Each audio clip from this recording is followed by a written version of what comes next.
দোস্ত, তুমি কি জানো জান্নাতে ঢোকার জন্য আছে 8টি দরজা, কিন্তু অবাক করার বিষয় হলো সবাই সব দরজা দিয়ে ঢুকতে পারবে না। তাহলে প্রশ্ন হলো, তুমি কোন দরজা দিয়ে জান্নাতে প্রবেশ করবে? প্রতিটি দরজা নির্দিষ্ট কিছু নেক আমল করা মানুষের জন্য। চলো সংক্ষেপে জেনে নেই সেই দরজাগুলো কি কি।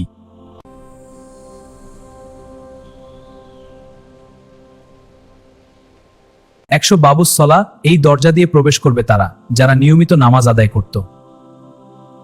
যারা বেশি বেশি দান সৎকা করত তারা এই দরজা দিয়ে জান্নাতে ঢুকবে। যারা আল্লাহের পথে সংগ্রাম করেছে তাদের জন্য এই দরজা। এই দরজা বিশেষভাবে রাখা হয়েছে রোজাদারদের জন্য।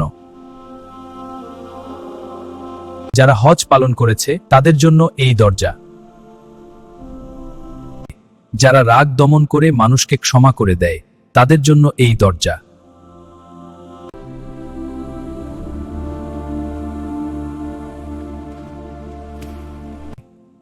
যারা সবসময় আল্লাহকে স্মরণ করে তাদের জন্য এই দরজা। আটক বাবুল আইমান, যারা বিশেষভাবে নেককার ও সৎ মানুষ, এটা তাদের জন্য এই দরজা। একটি হাদিসে বলা হয়েছে, কিছু সৌভাগ্যবান মানুষ থাকবে যাদেরকে সব দরজা থেকেই ডাকা হবে। তারা চাইলে যে দরজা দিয়ে খুশি জান্নাতে প্রবেশ করতে পারবে। ভাবতে পারো কত বড় সৌভাগ্য। আজ থেকেই চেষ্টা করো নেক আমল বাড়াতে। আর যদি ভিডিওটি ভালো লাগে, লাইক, কমেন্ট ও সাবস্ক্রাইব করতে ভুলবে না।